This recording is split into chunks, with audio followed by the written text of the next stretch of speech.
Assalamualaikum warahmatullahi wabarakatuh. Waalaikumsalam warahmatullahi wabarakatuh. Bismillahirrahmanirrahim. Alhamdulillahirabbil alamin wassalatu wassalamu ala sayyidina Muhammadin wa ala alihi wa ashabihi ajmain. Yang saya hormati teman-teman saya sesama guru SMP Negeri 1 Wonoayu. Alhamdulillah pada pagi hari ini kita dapat berkumpul di ruangan ini dalam rangka kita berkumpul dalam rangka kelompok berbagi budaya positif di sekolah. Ini adalah salah satu program yang saya ikuti sebagai calon guru penggerak dan tugas budaya positif 1.4. Tapi karena program ini juga baik, maka saya diseminasikan kepada teman-teman agar kita juga mengerti budaya positif di sekolah. Materi yang kita pelajari hari ini yaitu disiplin positif dan nilai-nilai kebajikan universal. Itu yang pertama. Yang kedua, teori motivasi, hukuman dan penghargaan. Yang ketiga, keyakinan kelas dan kebutuhan dasar manusia. Dan yang terakhir pada materi hari ini yaitu 5 posisi kontrol dan segitiga restitusi.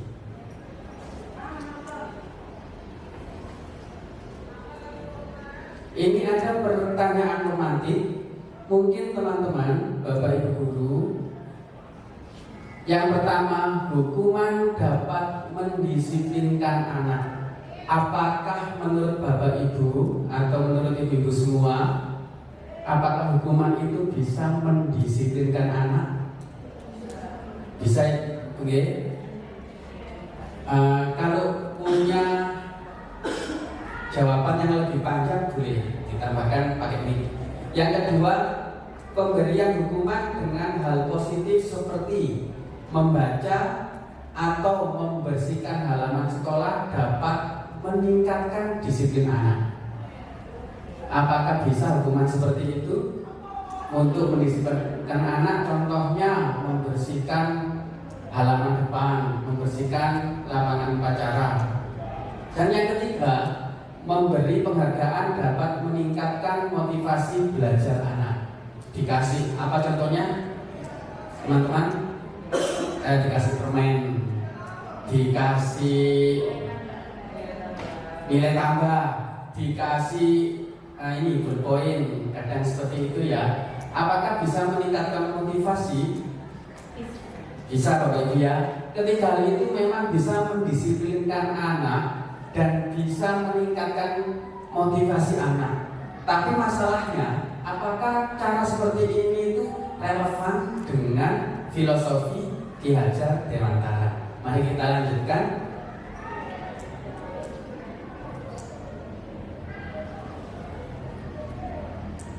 Tadi ada 4 topik yang akan kita bahas di sini.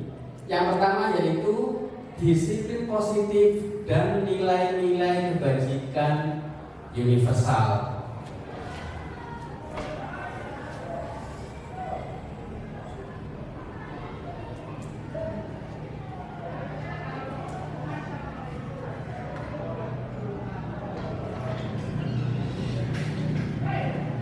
Oke.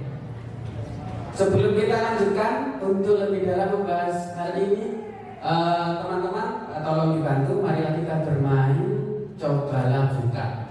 Karena di sini kebetulan ada 7 ibu guru, maka yang satu bisa memberi masukan atau mengamati. Jadi sudah ada berpasang-pasangan. Di sini ada Bu Indah, Bu Alfi, kebetulan satu bangku. Jadi nanti berpasang-pasangan siapa yang mengepalkan tangan.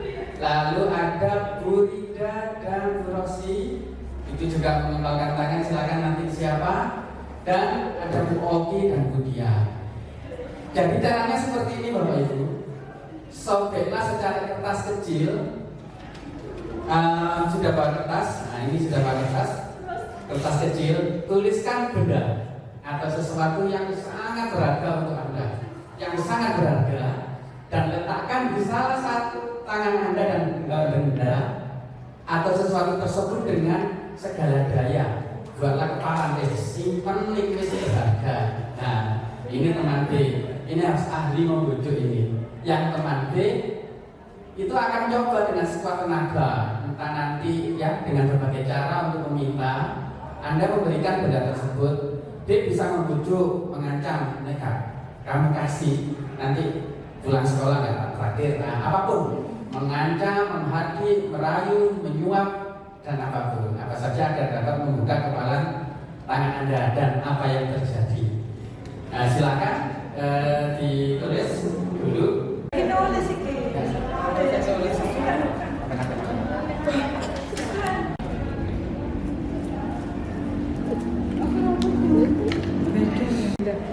Lagi nangandin. Tiba-tiba kan pindah.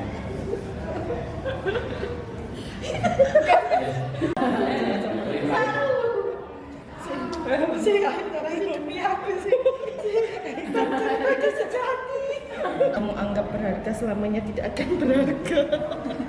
Lah.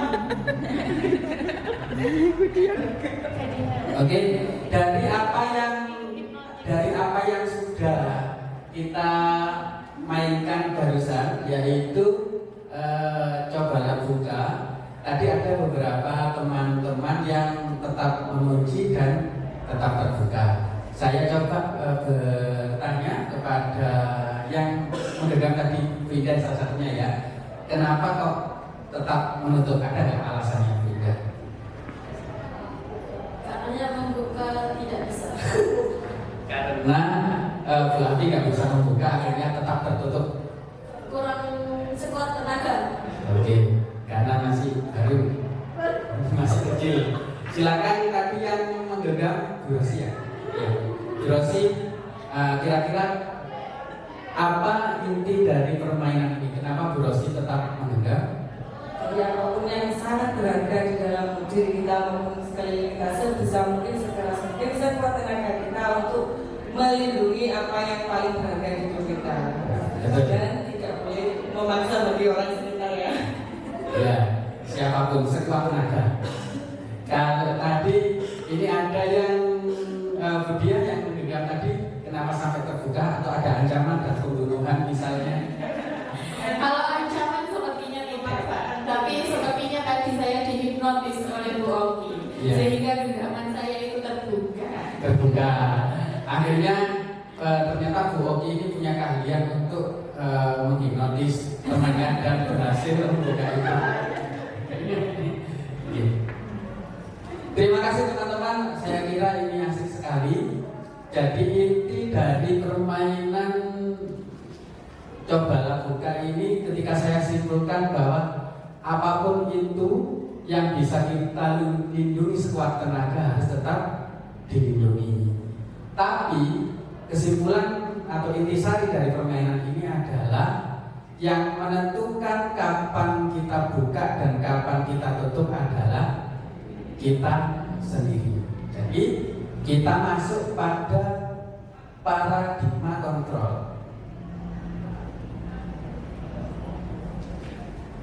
Jadi paradigma kontrol itu siapa yang sesungguhnya memiliki kontrol.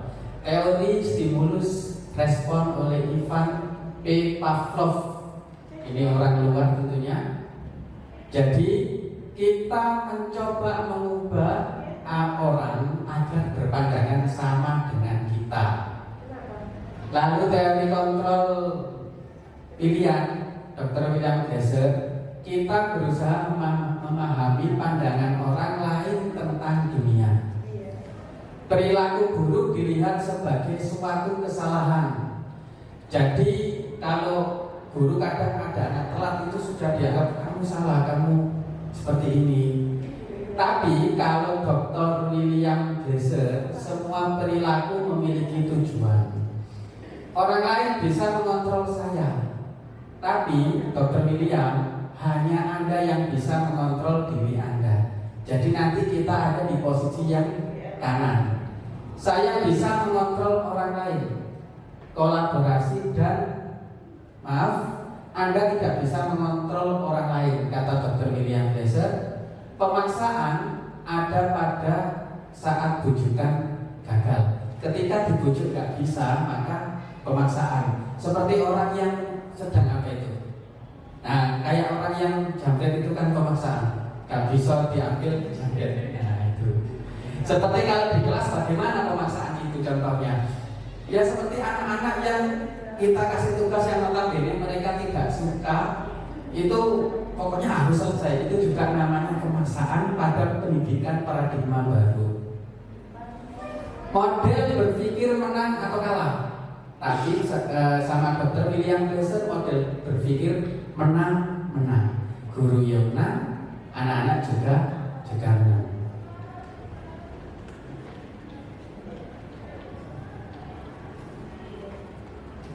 Konsep disiplin ini berasal dari bahasa Latin yaitu disciplina, itu kalau kita baca langsung, yang artinya belajar.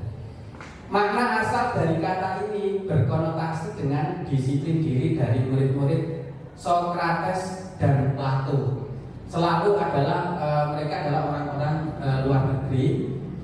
Disiplin diri membuat orang menggali potensinya menuju sebuah tujuan apa yang dia hargai. Jadi kalau punya tujuan, misalkan Bapak Ibu kepingin muridnya pinter, nah ngasih terus disiplinnya ngasih ini tambah-tambah materi atau yang lain. Atau ada orang pingin badannya kuat kekar, dia disiplin tiap hari kemana? Ke gym. Bapak Ibu kepingin kelihatan cantik, yang ibu kepingin kelihatan cantik lalu pingin diet. Nah itu kan harus disiplin, nggak makan selama 1 minggu ya, tapi jajan misalkan seperti itu. Namun dalam budaya kita, makna kata disiplin telah berubah menjadi sesuatu yang dilakukan seseorang pada orang lain untuk mendapatkan kepatuhan. Jadi yang melakukan itu bukan dirinya sendiri, tapi dilakukan pada orang lain cek patuh. Misalkan kita bikin disiplin di kelas, dilarang ramai, tapi kita yang buat, tapi yang menjalankan anak-anak. Ini kan budaya kita sebelumnya. Dilarang mengumpulkan tugas terlambat, itu kesal. Nilai-nilai kebajikan adalah sifat-sifat positif manusia yang merupakan tujuan mulia yang ingin dicapai setiap individu. Jadi tiap-tiap individu punya tujuan mulia yang ingin dicapai, tapi mulia. Nilai-nilai tersebut bersifat universal dan lintas bahasa, suku, bangsa, agama maupun latar belakang.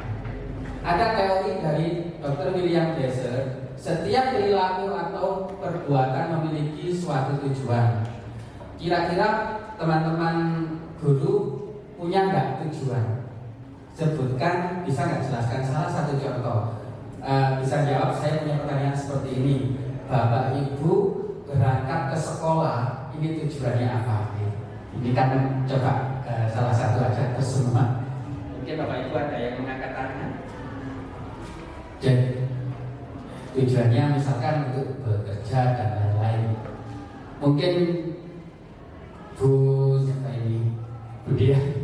Ternyata Bu Dia. Bu Dia kalau ke sekolah tujuannya apa Bu Dia? Iya. Jadi saya kalau berangkat ke sekolah itu adalah tujuan saya, satu sebagai pekerja, yang kedua adalah kewajiban. Karena kewajiban saya sebagai seorang guru adalah bekerja, mengajar dan mendidik putra putri supaya menjadi anak yang berbakti pada nusa, bangsa dan agama. Betul, terima kasih, mulia sekali. Terima kasih, tepuk tangan teman-teman. Saya kira yang lain sama ya? Sama. Jadi selain bekerja, yaitu mencerdaskan anak-anak, mencerdaskan bangsa. Dengan mengaitkan nilai-nilai kebajikan yang diyakini seseorang maka motivasi intriksinya akan terbangun.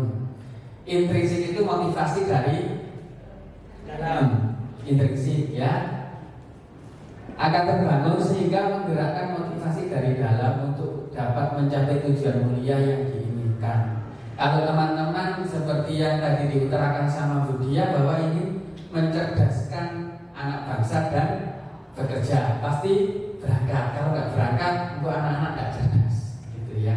Dan pastinya dapat pahala atau imbalan nanti.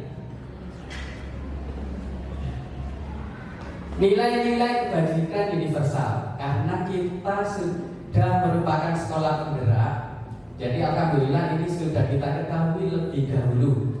Nilai-nilai kebajikan yang ingin dicapai oleh setiap anak Indonesia kita kenal dengan profil pelajar Pancasila. Yang pertama, beriman, bertakwa kepada Tuhan Yang Maha Esa, dan berakhlak mulia. Yang kedua, mandiri. Yang ketiga, bernalar, kritis.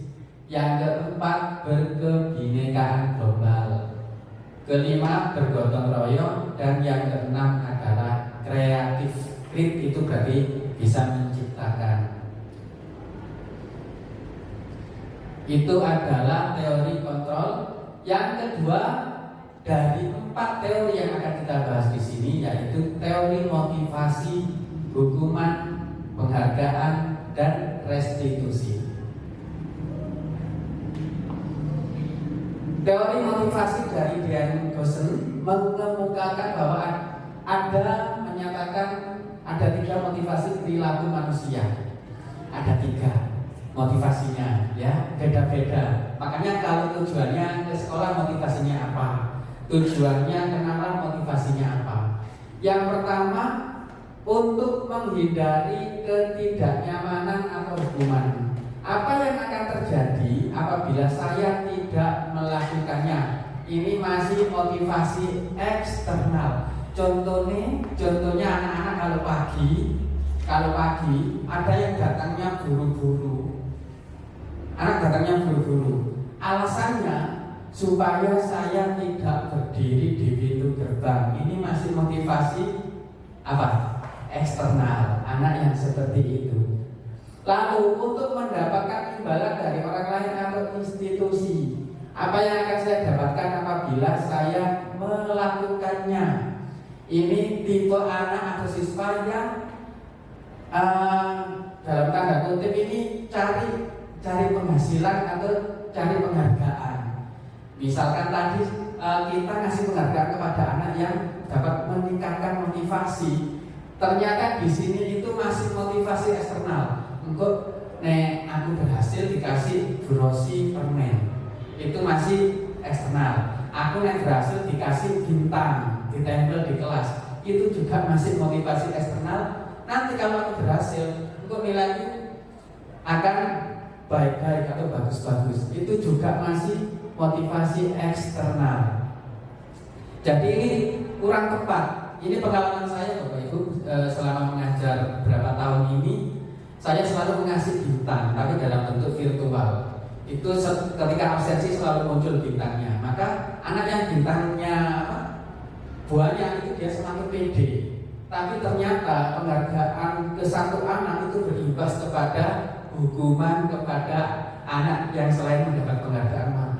Dia akhirnya ke situ ternyata larinya. Padahal saya berhasil meningkatkan motivasi anak lewat penghargaan itu. Dengan teori ini maka mulai saat itu saya sudah tidak pernah memberi bintang dan membangkitkan motivasi internal atau intrinsik siswa. Tentunya harus dengan pembelajaran yang menyenangkan. Perlu digarisbawahi bahwa menyenangkan itu bukan tambahan permainan, tapi menyenangkan di dalam materi pembelajarannya. Contohnya Bu Dia misalkan materinya dalang, anak-anak dalang senangnya materinya dalang, anak-anak senang dalam materi dalang. Yang ketiga, untuk menghargai diri sendiri. Saya akan menjadi orang seperti apabila saya melakukannya. Ya. Ini adalah disiplin positif yang akan kita kupas hari ini.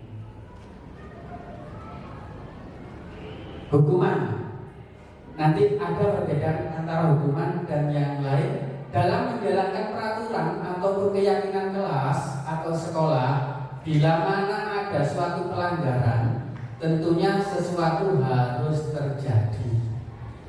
Kita tidak bisa lepas saja, maksudnya tidak bisa terlepas dari pelanggaran. Orang paling baik pun masih bisa punya salah.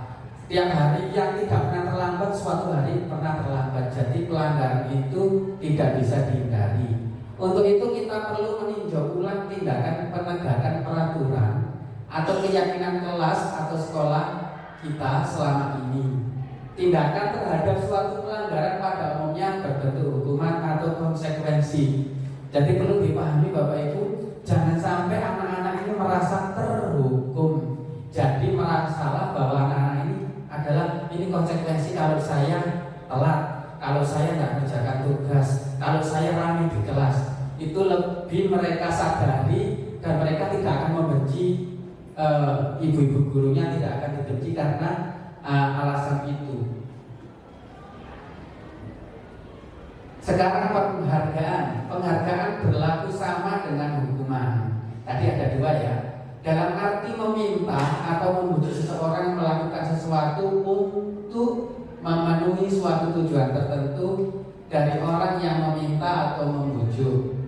Dorongannya eksternal ini oleh teorinya Alfikon, mungkin kenal Bu Alfi ya? Kenal. Membujuk seseorang dorongannya eksternal dan akan ada faktor ketergantungan. Menurut Alfikon 1973, dampak dari pemberian penghargaan, pengaruh jangka pendek dan panjang, penghargaan menghukum, penghargaan mengurangi ketepatan karena waktu nggak dapat penghargaan, anak-anak males. Diajar Bu A, anak-anak semangat karena dapat penghargaan. Ketika Bu A nggak ngajar, maka jatuhnya anak-anak lebih malas. Penghargaan merusak hubungan, penghargaan menurunkan kualitas, penghargaan mematikan kreativitas anak, penghargaan mengurangi motivasi intrinsik, motivasi dari diri mereka sendiri. Dengan itu apa yang harus kita cari, kita selesaikan, yaitu dengan restitusi.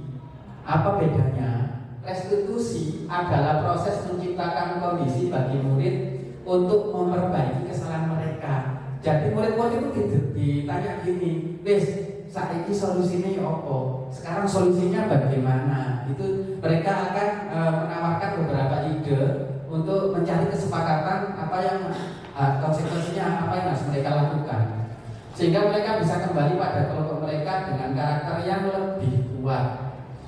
9 ciri restitusi. Jadi anak-anak yang mendapatkan restitusi ini cirinya seperti ini. Bukan untuk menebus kesalahan, namun untuk belajar dari kesalahan, memperbaiki hubungan. Tawaran bukan paksaan. Wes, kamu harus push up. Itu kira-kira hukuman atau restitusi. Push up 15 kali. Itu berarti paksaan tanpa anak-anak memberikan ide. Pak, gini wes, aku tak membaca 10 menit. Nah itu tawaran, kalau sepakat itu namanya restitusi. Tapi kalau tanpa kesepakatan, guru langsung keliling kelas atau yang lain ya, itu namanya hukuman. Anak-anak tidak nyaman. Tapi kalau anak-anak menawarkan, itu restitusi. Contoh, kemarin di sekolah ada bola apa? Bola kena kaca pecah. Akhirnya dipanggil anak-anak itu, tapi itu kalau melalui kesepakatan anak-anak mau mengganti, itu namanya restitusi, karena anak-anak merasa bertanggung jawab atas kesalahan mereka.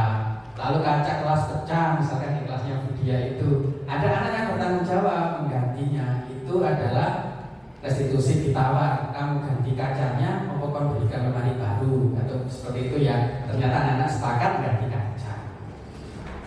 Restitusi mencari kebutuhan dasar yang mendasari tindakan. Restitusi diri adalah cara yang paling baik. Bapak Ibu, umpama saya tahu seperti ini 10 tahun yang lalu, mungkin saya lebih paham hari ini. Tapi sampai hari ini saya mencari format penanganan siswa itu baru dong atau enggak, itu baru lihat ini. Oh iya, kemarin masih mungkin saya konsep-konsep sendiri untuk menangani anak. Tapi ini langsung enak, ada teorinya ternyata oleh Gosen 2004. Jadi penelitian kalau orang luar negeri itu tidak 1 tahun 2 tahun, bahkan bisa 15 tahun. Misalkan tesis diselesaikan 15 tahun penelitian. Kalau kita kan 1 tahun pokoknya lulus ya. Restitusi fokus pada karakter bukan tindakannya. Jadi ada peningkatan karakter diri yang lebih baik. Restitusi fokus pada solusi, bukan sing salah sopo ini, sing salah sopo gitu ya. Yang dicari adalah solusinya. Ini harus kita selesaikan, tapi bukan nyari yang salah siapa. Restitusi mengembalikan murid yang berbuat salah pada kelompoknya. Jadi ketemu teman-teman gak minder. Misalkan berdiri di depan kelas, mending ketemu temannya minder. Besok ketemu ceweknya lebih minder, dan seterusnya, karena merasa dia mendapat hukuman. Ini hukuman, konsekuensi, dan restitusi. Identitas gagal ini hukuman. Sesuatu yang menyakitkan harus terjadi. Anak kalau dia sakit hati ketika dihukum, itu adalah hukuman.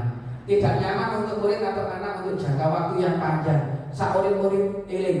Mungkin Bapak Ibu masih ingat dihukum gurunya waktu sekolah dasar dulu. Dihukum sih kira-kira saya eling Pak Ibu yang hukuman. Itu zaman dulu semuanya mungkin masih hukuman ya, tapi paradigma selalu berbeda, berganti. Jadi jangka panjang selalu ingat. Bahkan Bapak Ibu guru yang memberi kita semangat sampai hari ini juga ingat. Siapa namanya saya sendiri juga masih ingat. Perilaku pasif agresif meninggal. Jadi lebih agresif. Pertama disuruh keluar kelas, dia keluar tapi gedor lawan. Front gitu ya. Itu kan dia. Kalau kita ukur seperti itu agresif. Sekarang identitas sukses, indikator sukses atau disiplin, konsekuensi, restitusi. Kalau konsekuensi sesuatu harus terjadi. Ini terjadi konsekuensi ini setelah dia bentuk ini. Tidak nyaman untuk murid atau anak untuk jangka waktu yang pendek. Mungkin waktu menjalankan konsekuensi nggak nyaman, tapi nggak lama kok itu. Murid atau anak dibuat tidak nyaman, tetap tidak nyaman, ada konsekuensi itu. Lalu penguatan hanya bertahan dalam jangka waktu yang pendek. Karakternya cenderung kembali lagi ke kondisi semula. Yang asalnya telat, yang asalnya malas mungkin tetap kembali lagi. Tapi kalau restitusi merupakan pilihan menguatkan untuk murid atau anak dalam jangka waktu yang panjang. Murid atau anak mendapatkan penguatan dan masalah terpecahkan. Ada di beberapa sekolah yang solusinya anak itu dikeluarkan. Kira-kira Bapak Ibu setuju nggak mengeluarkan anaknya? Ini sekolah negeri tahu anak yang nakal-nakal seperti ini, anak yang berperilaku terlalu telat, nggak ada. Ini dikeluarkan saja. Kira-kira dari ungkapan itu setuju atau tidak? Tergantung masalahnya ya. Tergantung masalahnya dan tergantung perjanjiannya mungkin yang dilahirkan. Tapi sebenarnya setiap anak yang dikeluarkan dari sekolah biasanya tidak menjadi lebih baik, bahkan ada yang menjadi pengamen nggak mau sekolah. Jadi itu adalah butuh tingkat guru yang sangat senior sekali, keilmuannya lebih tinggi. Mungkin Bapak Ibu nanti guru semua ini akan bisa seperti itu. Amin.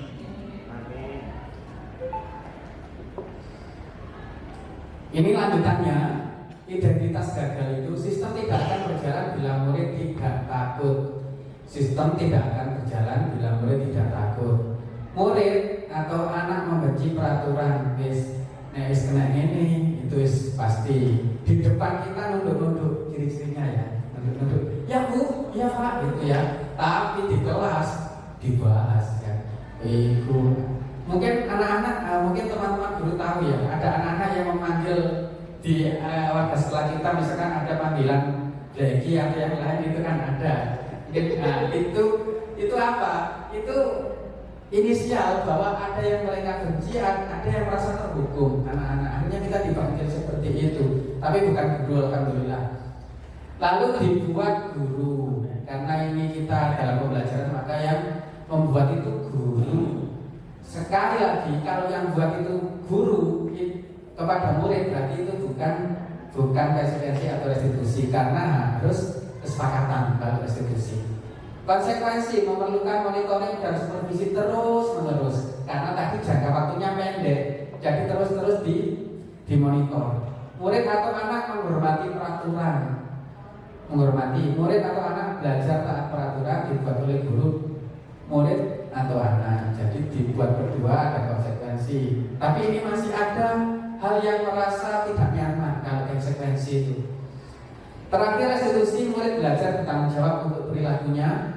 Murid atau anak menghormati dirinya dan orang lain. Murid atau anak belajar memecahkan masalah. Nah, ini yang poin penting mungkin ya, tidak ada di yang lain. Kalau yang lain adalah murid itu ngajuno, Pak, gini saja, aku akan melakukan ini sebagai penebus kesalahanku, gitu ya. Jadi murid itu diajak memecahkan, yuk oke naik, seperti itu. Dan dibuat oleh anak. Jadi guru itu hanya membimbing aja, yang membuat adalah anak sendiri. Next. Oke Bu, tiba waktunya pada permainan tebak-tebakan ya Bapak Ibu ya, yaitu tentang restitusi tadi. Karena kodenya berubah terus, maka kodenya akan kasih baru.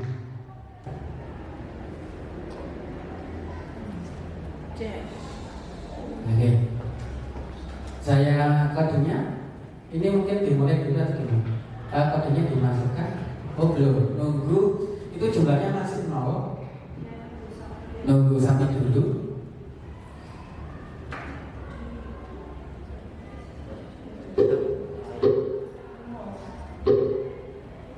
Ya itu sudah masuk. Pakai inisial. 3 aja. 5 kalau bisa. Kalau bisa. Pakai wifi saya boleh. Pakai Hanafi yang Hanafi. Oh iya.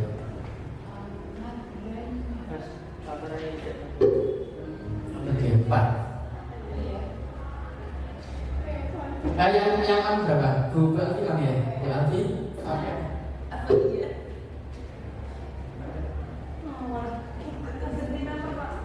Oke, ganti nama.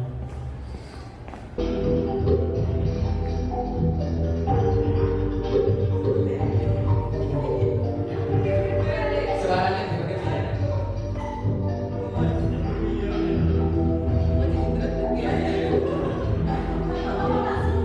Oke.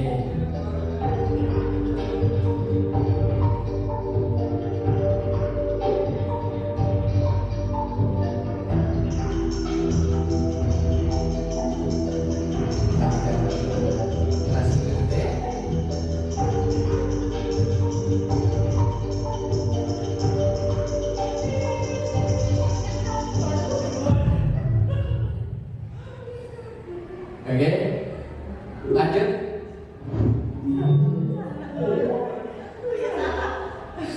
Oke. Pertanyaan selanjutnya.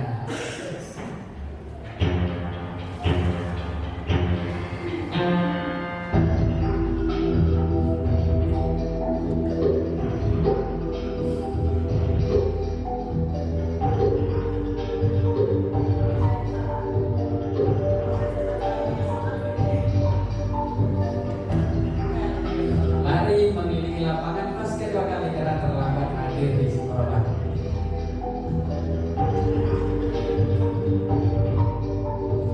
Teman,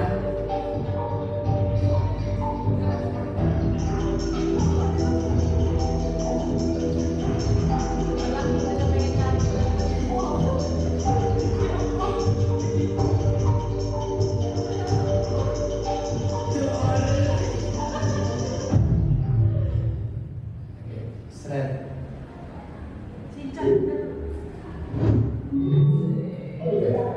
Iya, ada itu Shinchan. Pertanyaan selanjutnya.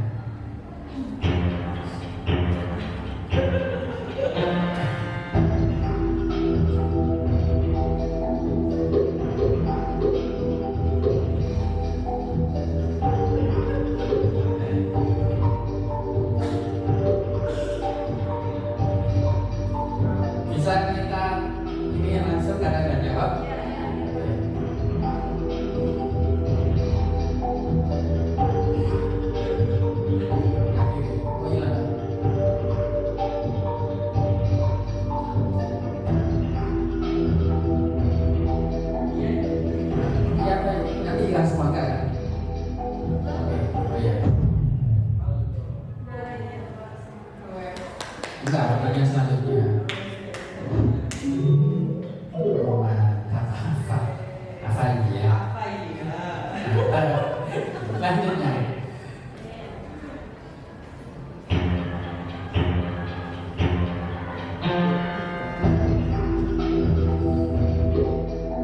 Murid diminta untuk push up 15 kali karena tidak menggunakan masker di sekolah.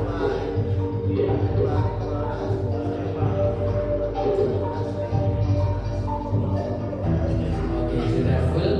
Langsung saya next. Ini ya, ini pertanyaan.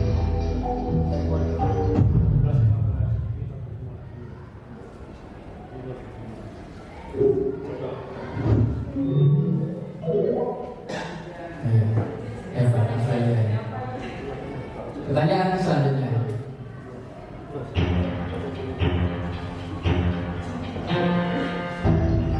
Menggantikan kertas tugas teman yang telah dicoret-coret.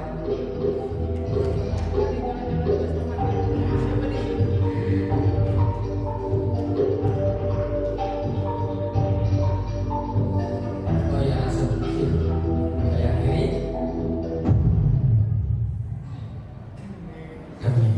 Suaranya ngebas. Yeay. Mawar. Pertanyaan selanjutnya. Mungkin lebih cepat aja, karena sama batunya tapi dia lebih cepat.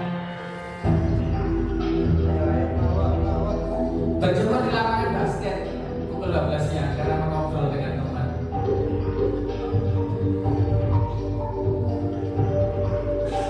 Satu, dua, tiga, empat, lima.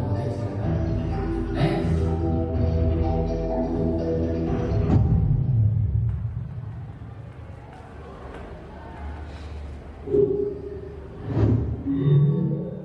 Oke, 5.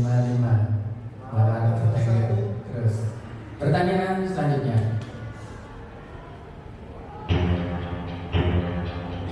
Ada 13 atau 14 murid diminta bertelanjang kaki sepanjang hari karena tidak menggunakan sepatu warna hitam sesuai peraturan sekolah. Bahkan kita sesuai dengan cocok ini dengan sekolah kita ya, yaitu pakai sepatu hitam. Kira-kira hukumannya itu termasuk apa?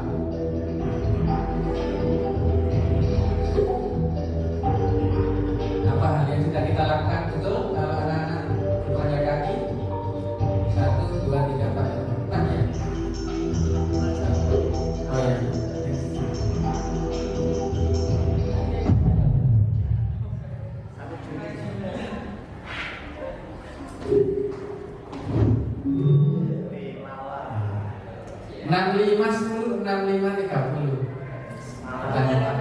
Pertanyaan selanjutnya. Keren. Berdiri di depan kelas sambil mengangkat kaki satu karena tidak bisa menjawab pertanyaan.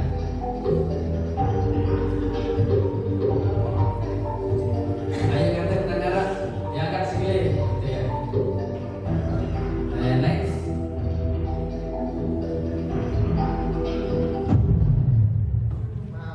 Tommy, kayak Mawar nyala-nyala aja. 7460. Tadi sesi 30. Sesi 20 sekarang. Pertanyaan selanjutnya. Bisa penasaran. Siapa sob?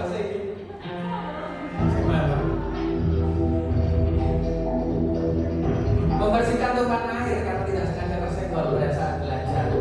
Tak ini teman ini yang bawa dari rumah.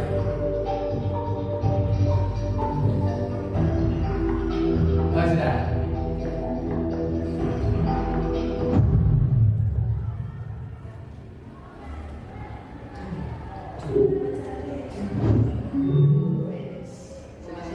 Loh, Mawar semakin 4 semakin di depan. Pertanyaan selanjutnya. Ini Bapak Ibu, ini semua saya sertakan karena ini memang keseharian kita di lapangan seperti ini. Kehilangan 10 menit jam istirahat untuk mengerjakan tugas karena terlambat datang dan tertinggal pelajaran selama 10 menit. Kamu di sini dulu mengerjakan tugas 10 menit karena tadi kamu datangnya terlambat.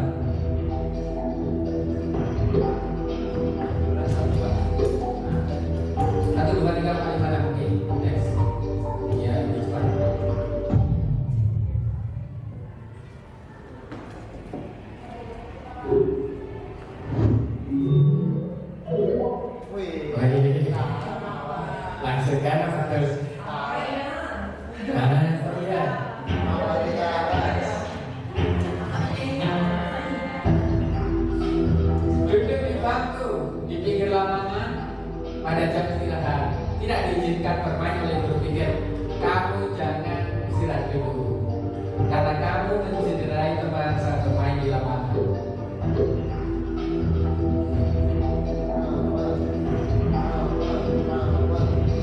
Satu, dua, tiga, empat. Masih banyak waktunya Bapak Ibu.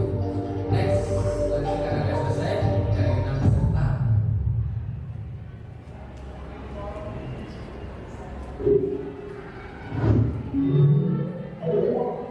Ya, singkat mulai naik.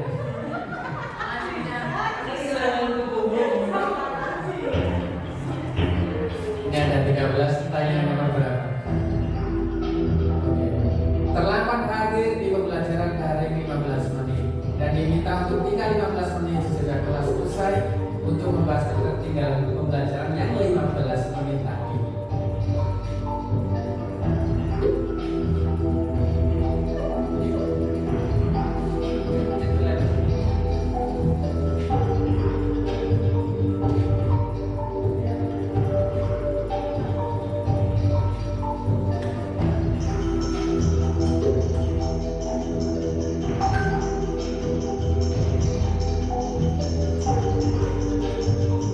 Oke. Apakah status sidang hari ini? Oke. Tidak ada perubahan menurut dia. Apakah tidak selesai? Oh iya. Membersihkan WC sekolah karena mematahkan pensil kawannya. Ayo kalau ada WC kalau, gitu ya. Karena kamu telah mematahkan pensil temanmu. Karena next.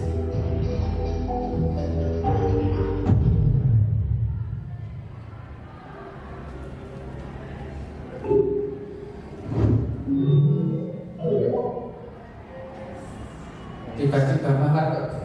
Mawar. Lanjut. Davis ya, lu masih ada. Mawarnya gimana ini? Lari mengelilingi lapangan basket 2 kali karena terlambat 10 menit untuk pelajaran EJOK. Paling bisa kan? Lagu, Pak Bidik. Telah, ayo kalau begitu. Ya, ya.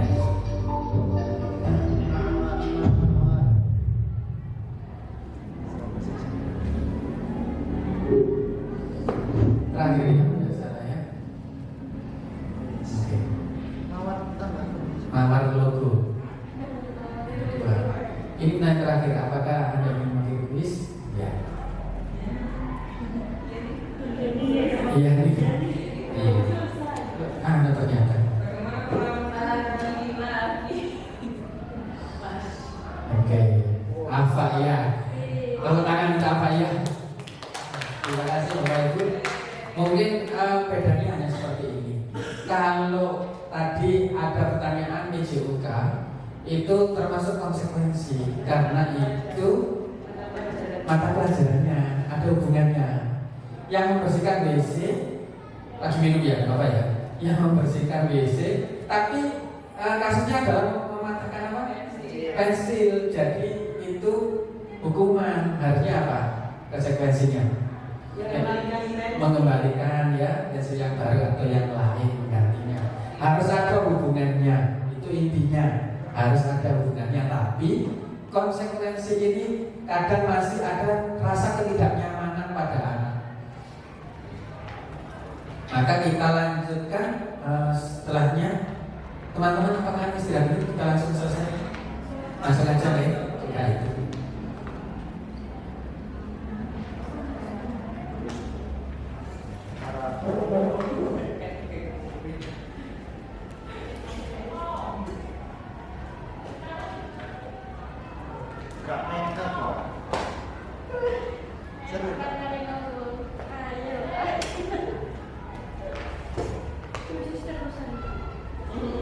Ya, kurang satu. Alhamdulillah ini. Enggak kurang satu, tapi setelah beberapa teori materi. Ini yang tadi.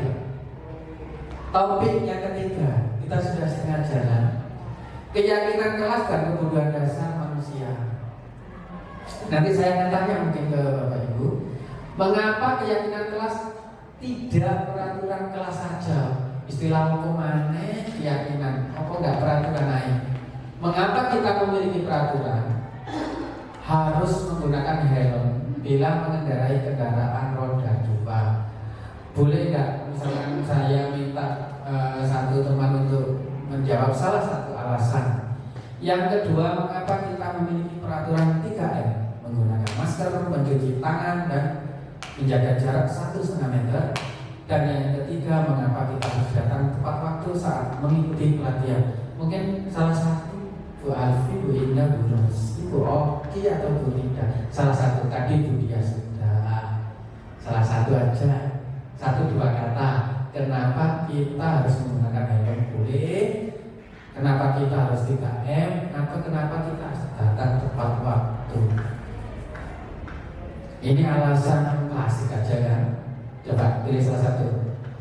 Teman saya Bu Rosi. Ayo Bu. Salah satu aja Bu. Oke, salah satu pilih yang mana? Yang pertama. Yang pertama. Baik, saya akan menjawab pertanyaan yang pertama, yaitu mengapa kita memiliki peraturan harus menggunakan helm bila mengendarai kendaraan roda 2. Yang pasti yang pertama yaitu demi keamanan atau safety kita saat berkendara. Ya, betul. Style. Helm. Betul juga. Ada yang helm yang model ada rambutnya, ada yang model LED kan. Itu. Oke, itu berarti untuk keselamatan dan style dan lain-lain, keamanan, keselamatan dan style ya, dan tidak panas bisa jadi.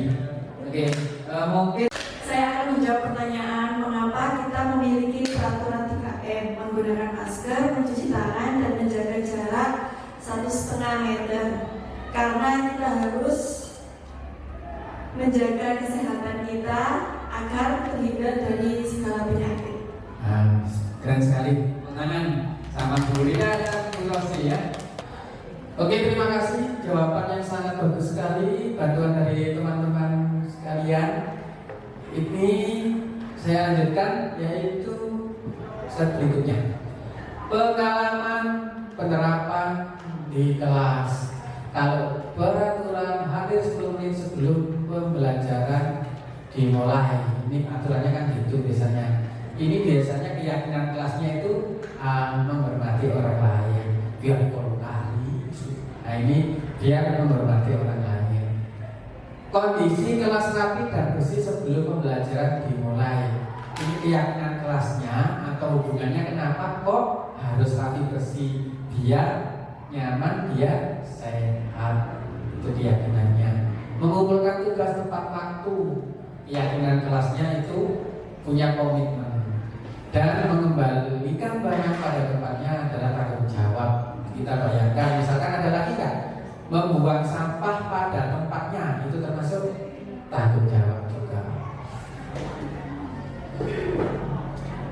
Keyakinan kelas yaitu dari peraturan kelas diluaskan lagi, sebenarnya di breakdown lagi ya, menjadi keyakinan kelas. Kalau sudah menjadi keyakinan kelas karena dibuat oleh anak-anak sendiri, diyakini sendiri, maka terjadilah lingkungan yang positif. Lingkungan yang positif kalau dilakukan terus-menerus akan menjadi budaya positif. Ini kebutuhan dasar manusia. Jadi kalau ada yang tidak salah satu ini berarti mungkin bukan kebutuhan dasar manusia. Dan Lawson dalam bukunya Restitution Restructuring School Discipline 1998 mengemukakan bahwa ada 5 posisi kontrol yang harus diterapkan seorang guru, orang tua ataupun atasan seperti kepala sekolah kalau kita dalam melakukan kontrol. Kelima posisi kontrol tersebut adalah 1. Bertahan hidup. Lalu mungkin kurang pas ini ya. Lalu kasih sayang, ini kebutuhan dasar manusia. Kasih sayang dan rasa diterima. Pasti kita ingin kasih sayang. Buktinya sudah menikah semuanya, kecuali kameramen.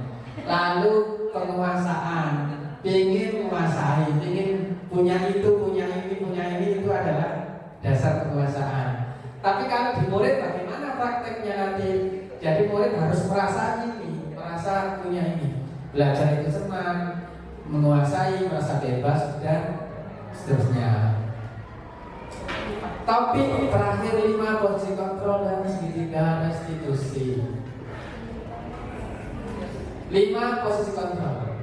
Dan Dawson dalam bukunya Restitution Restitution School Disiplin mengemukakan bahwa ada 5 posisi kontrol yang diterapkan oleh seorang guru, orang tua ataupun atasan dalam melakukan kontrol. Kelima posisi kontrol tersebut adalah, tadi tulisan yang depan adalah ini maksudnya, yaitu apakah Bapak Ibu di posisi mana waktu dengan para murid, apa penghukum, membuat murid merasa bersalah, sebagai teman, sebagai pemantau, atau malah yang paling tinggi sebagai manajer di depan anak-anak.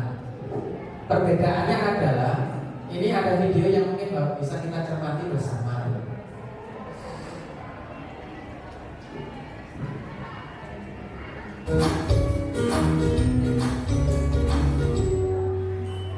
Salam bahagia Ibu dan Bapak Guru hebat. Dalam penerapan disiplin positif restitusi, salah satu program yang dikembangkan adalah 5 posisi kontrol. 5 posisi kontrol dalam restitusi adalah proses perjalanan seorang pendidik agar dapat mengenali dirinya. Pada video kali ini, kita akan membahas tentang 5 posisi kontrol yang dikembangkan oleh Diane Dawson dan contoh penerapannya.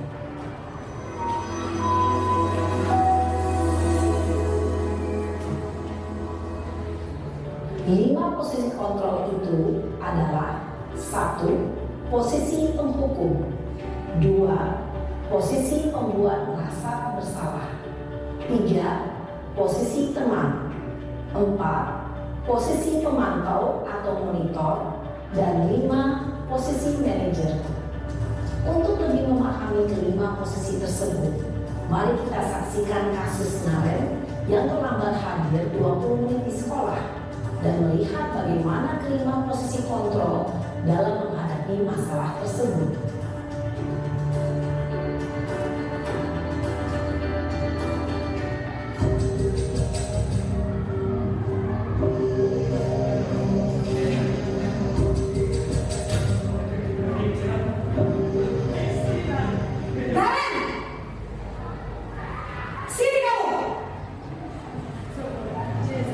Selamat pagi Bu.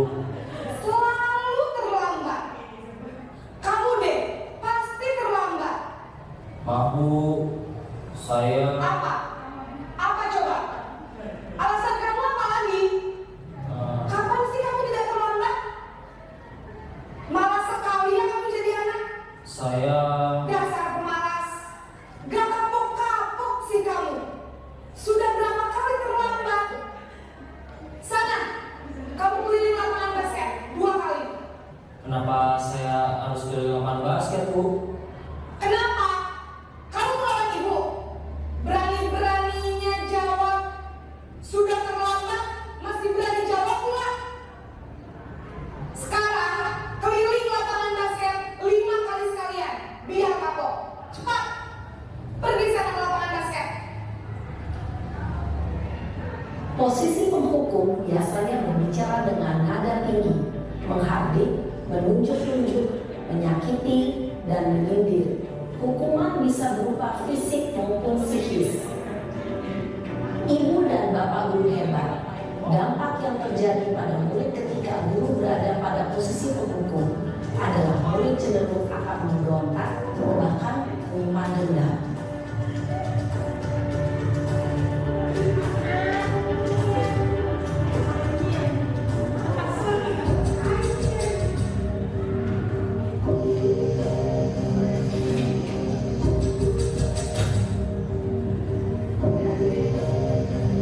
Naren!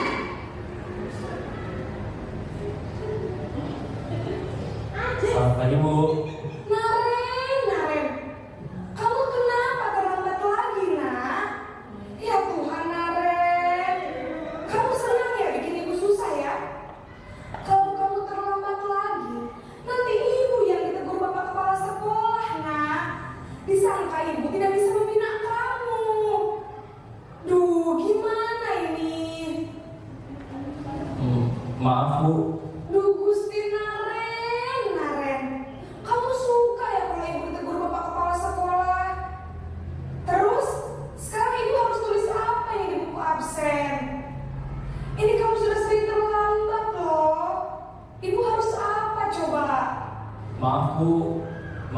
Maaf sekali. Ya sudah, lain kali jangan bikin ibu susah lagi ya nak ya. Ibu tidak akan kuat lagi kalau kamu begini terus. Bisa jadi kurungan kalau ibu tegur bapak kepala sekolah. Sana cepat ke kelas. Maaf ya Bu. Maaf sekali. Posisi pembuat rasa bersalah berbicara dengan nada tenang, cenderung lembut. Namun kata-kata yang diutarakan membuat murid merasa menjadi orang yang gagal, memandang buruk dirinya sendiri, merasa tidak berharga, dan tidak sanggup membahagiakan orang lain. Ketika guru mengambil posisi pembuat rasa bersalah, murid akan menganggap dirinya yang bersalah dan ia akan menyimpan emosi negatif tersebut di dalam dirinya.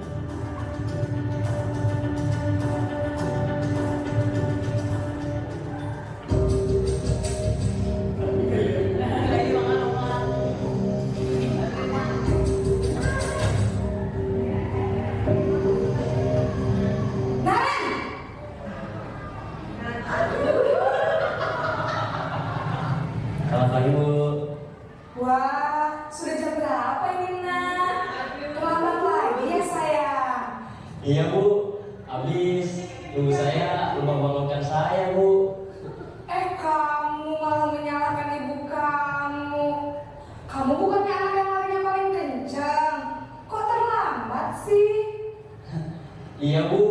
Saya memang terlambat bangun tadi. Jadi biarpun saya lari kencang, tetap gak kekejar Bu. Ya sudah sana. Nanti lain kali larinya lebih kencang lagi ya. Biar gak terlambat lagi. Bikin senang ibu. Demi ibu. Bisa kan? Bisa lah Bu.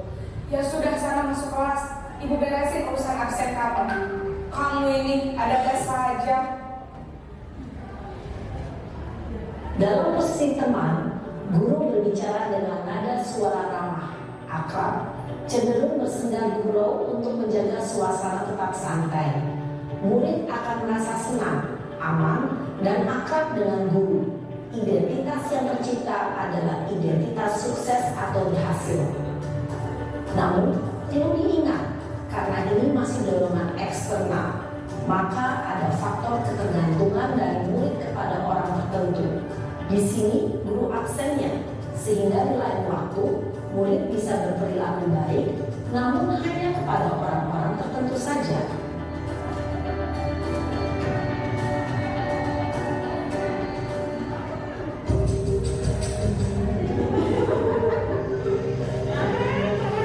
Nah, dia balik. Naren!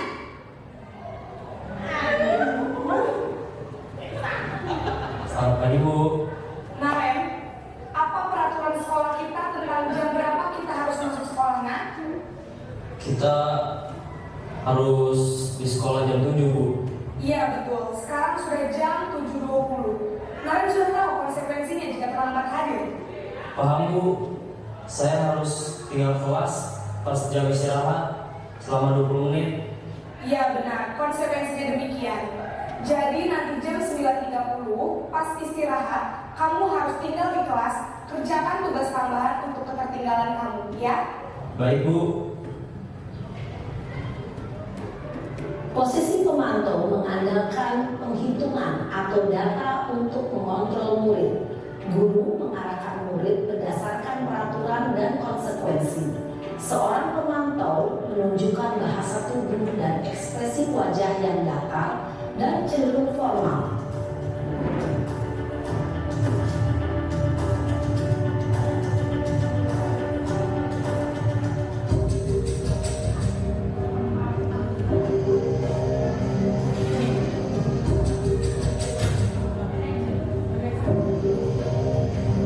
Naren!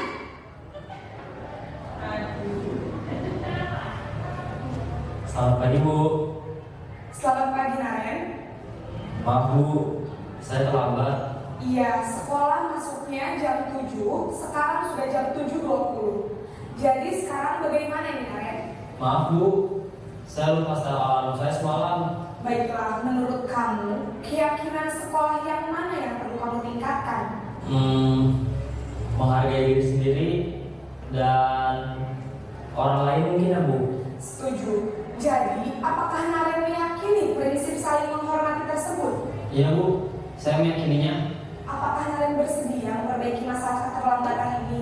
Bersedia Bu. Bagaimana kamu akan memperbaiki masalah keterlambatan ini? Saya akan coba untuk tidak lupa menyetel alarm saya Bu. Baik, kalau Naren lupa menyetel alarm di rumah, ada orang yang kira-kira bisa bantu mengingatkan tidak? Ada Bu, kakak saya, Kak Emma. Ada lagi selain Kak Emma? Selain Kak Emma, ada ibu saya. Baik, jadi yang mengingatkan Naren adalah Kak Emma dan ibu kamu ya? Kira-kira akan mulai setel alarm kapan nih Naren? Setelah pulang sekolah, akan segera saya lakukan. Baik, jadi Naren akan setel alarm untuk bangun besok pagi dan akan diingatkan oleh kakak dan ibunda Naren ya. Ada lagi yang mungkin perlu dilakukan Naren agar tidak terlambat bangun lagi? Tidak ada Bu. Baik Naren, terima kasih untuk kerjasama kamu. Sekarang kamu perlu kembali ke kelas untuk belajar. Baik Bu, terima kasih. Posisi manajer adalah posisi kontrol yang disarankan untuk membimbing murid memiliki sikap disiplin yang positif, yaitu murid yang mandiri, bertanggung jawab, dan dapat memecahkan masalah. Tujuan dari posisi ini adalah agar murid dapat berefleksi atas tindakannya. Guru akan dengan tulus memberikan pertanyaan-pertanyaan bermakna, sehingga membuat murid dapat belajar dari kesalahannya dan mencari sebuah solusi untuk menyelesaikannya.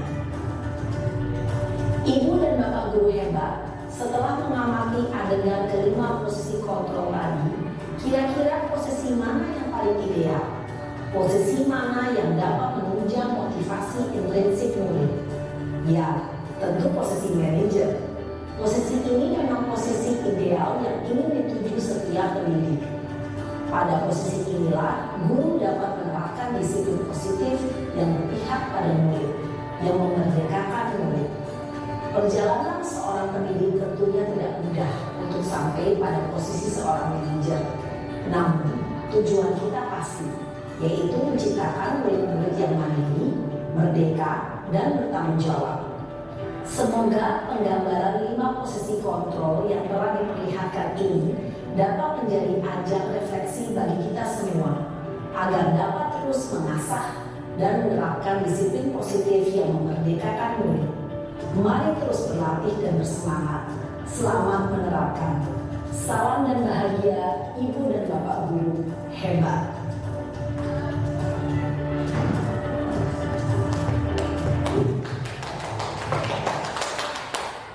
Mungkin dari 5 posisi kontrol itu kira-kira Bapak Ibu bisa menambahkan di posisi mana kita semua ini, atau kita bisa melihat teman-teman kita di sekolah kira-kira mereka memiliki posisi kontrol di posisi yang berapa.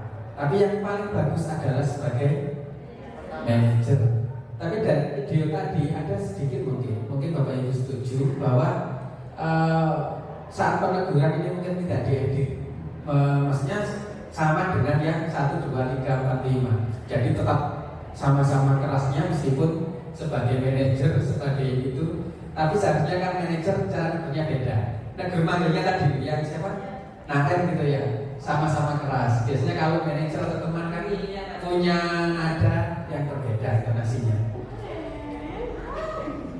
Ya mungkin. Kalau yang lihat Naren, oh gurunya cantik, ya Bu, gitu ya. Naren, oh gak cantik, oh Bu. Gitu. Saya lanjutkan, next, oke. Ini saya bacakan Bapak Ibu, keterkaitan 5 posisi kontrol ini sebagai penghukum, membuat orang merasa bersalah. Ini termasuk identitas gagal ya. Lalu identitas sukses, tapi masih dari luar, yaitu mengharapkan imbalan, ketergantungan pada orang lain. Ini sebagai teman atau pemantau. Kalau teman, kalau tidak bu guru ini, saya nggak mau patuh biasanya. Kalau memantau, karena ada aturan. Nah, kalau manajer dia akan bangkit sendiri. Next. Terakhir Bapak Ibu mari bermain tebak-tebakan lagi. Nah, Bapak.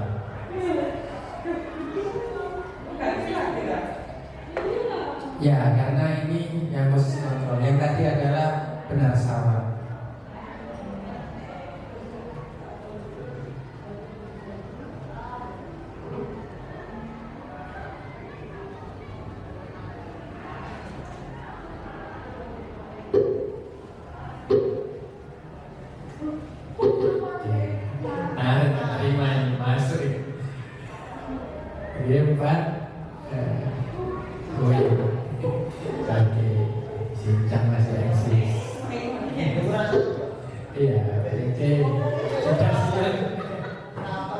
Siap? Mulai. 1, 2, 3. Kita mulai Bapak Ibu. Kita mulai musik.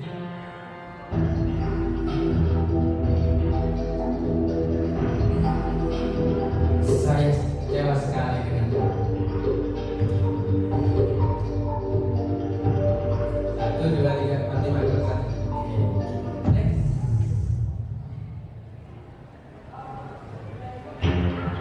Oh, ini teleponnya nggak kelar. Bosnya. Oh nggak kelar ya. Ibu kejar aku karena ibu dulu saya.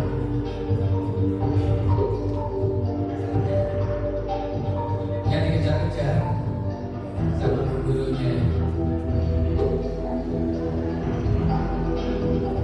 Ini kok pernyataan boleh.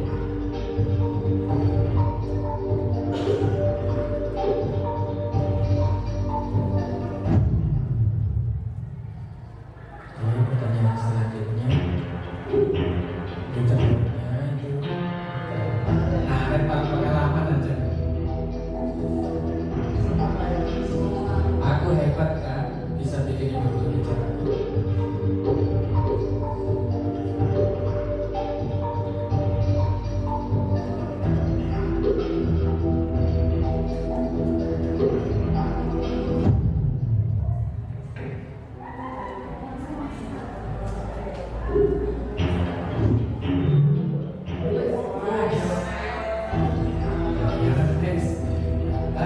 Aku bosan belajar mewarnai terus di dalam kelas.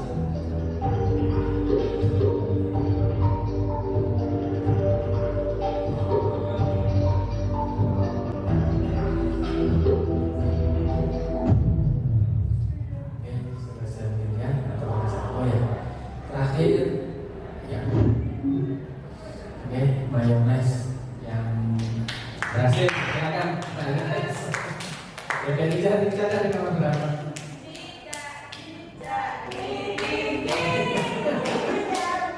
Betul, Cica nomor 3, gue nomor 2. Nah, oke. 6, 7. Nilai kelasnya adalah 6, 7. Jadi Bapak Ibu posisi kontrol itu sudah tahu ya, tadi ada 5. Untuk kelanjutannya kita tes presentasi. Oh ini beran hanya terus klik aja 4 slide. Saya ini segitiga restitusi bahwa dalam bukunya Diane Goshen ini telah merancang sebuah tahapan. Ini yang saya suka pada materi CGP 1.4 Bapak Ibu, yaitu memudahkan para guru dan orang tua dalam melakukan proses untuk menyiapkan anaknya untuk melakukan restitusi bernama segitiga restitusi. Kalau ada anak yang melakukan pelanggaran, tahap-tahapan apa yang harus kita lakukan? Ada 3, yaitu menstabilkan identitas, menormalkan kondisi istilahnya, lalu memvalidasi kebutuhan dan menanyakan keyakinan. Untuk lebih jelasnya saya next. Ini menstabilkan identitas untuk membuat anak yang merasa gagal karena berbuat salah menjadi positif terhadap dirinya. Nanti ada contohnya. Kedua, memvalidasi kebutuhan, membantu murid mengenali kebutuhan dasar yang ingin dipenuhinya ketika melakukan kesalahan itu.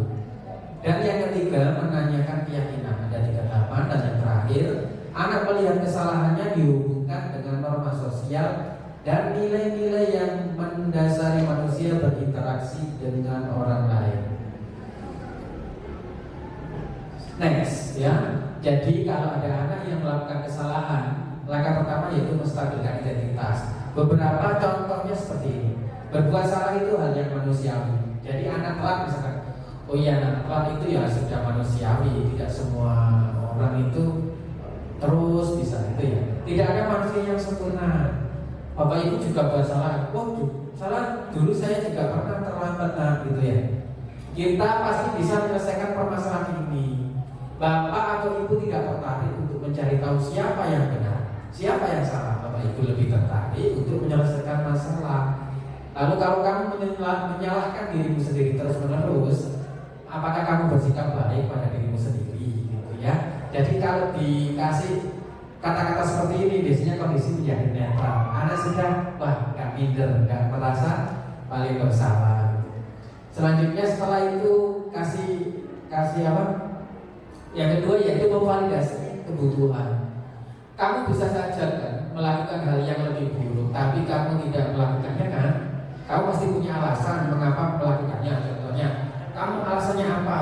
Kok terlambat? Pasti kamu punya alasan. Yang tadi Naren tadi alasannya apa? Yaitu ini apa? Ya karena apa? Kan terlambat bangun karena telat setel alarm katanya ya. Itu Bapak Ibu. Apa yang penting bagi kamu? Kamu boleh tetap berusaha menjaga sikap itu, tapi tambahkan sikap yang lain yang baru. Maukah kamu belajar cara lain untuk mendapatkan yang kamu butuhkan tanpa harus memukul? Itu ini untuk anak berkelahi biasanya ya. Misalkan dipinjam pulpennya gak dikembalikan akhirnya mukul. Ini validasi kebutuhannya. Apakah kamu bisa melakukan dengan lebih baik besok lagi? Next, menanyakan keyakinan. Ketika Anda sudah menanyakan alasan dan lain-lain, terakhir, apa nilai yang kita percaya di kelas atau sekolah kita? Tadi ada kedisiplinan, ada menghormati orang lain dan seterusnya, ada keamanan, kenyamanan. Kelas yang ideal itu seperti apa sih? Kamu ingin jadi anak seperti apa? Apa yang kamu rasakan ketika kamu melakukan itu? Kamu menjadi orang yang seperti apa? Ini pengalaman kebersihan, refleksi diri. Jadi ini adalah hal baru apa yang mengubah paradigma saya yang saya dapatkan. Jadi alasan-alasan itu nanti sama Bapak Ibu Guru bisa diisi sama Bapak Ibu Guru. Dan terima kasih Bapak Ibu Guru.